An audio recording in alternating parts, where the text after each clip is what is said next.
ఈరోజు చికెన్ బిర్యానీ చేసుకుందాం. చికెన్ని ముందు క్లీన్ చేసుకొని దాంట్లో కారం, ఉప్పు, పసుపు, ధనియాల పొడి, అల్లం వెల్లుల్లి పేస్ట్, పెరుగు వేసుకొని మ్యారినేట్ చేసి పెట్టుకోవాలి.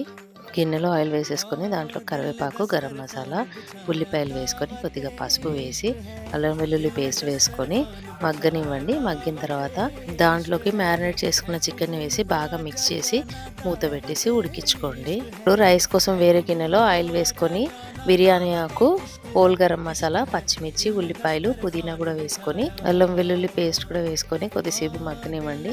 దాంట్లోకి వాటర్ యాడ్ చేసుకొని బాయిల్ చేసుకోవాలి. బాయిల్ అయ్యేటప్పుడు రైస్ని కడిగేసి అందులో వేసుకొని 70 to 80% ఉడికించుకున్న తర్వాత కర్రీలోకి యాడ్ చేసేసి పైన కొంచెం కొత్తిమీర వేసుకొని బిర్యానీని దమ్కి పెట్టుకోవాలి.